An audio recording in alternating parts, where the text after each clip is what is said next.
Hello, crafters.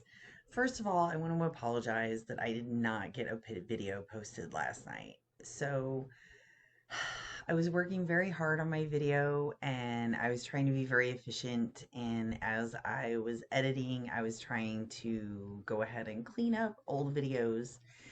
And I did something in a wrong order and I lost all of my footage. I had deleted all of my raw footage. I lost everything that I had already edited.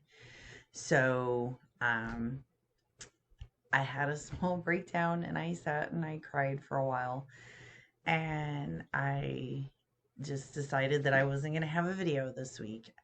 But the more I thought about it, I was like, I may not have all my footage, but I still have all my pictures and I do have my craft.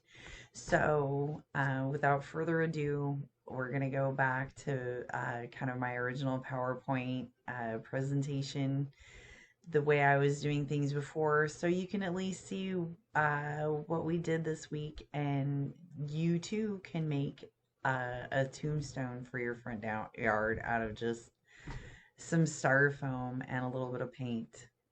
I hope you guys are having a great time with me, and I enjoy having you guys on this journey with me. And so, without further ado, Kenya Crafts presents a Halloween craft styrofoam headstones.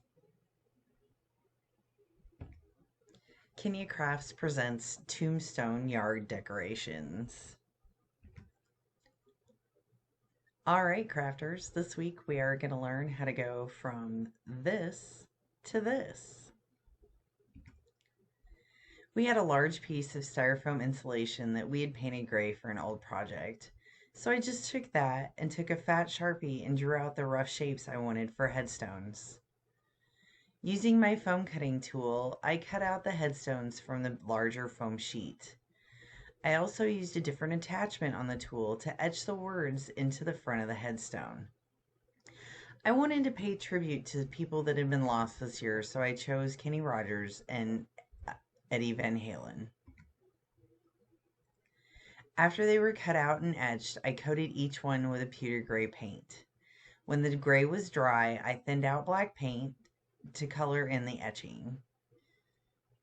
As you can see the difference between just the base coat and then with the gray pewter coat.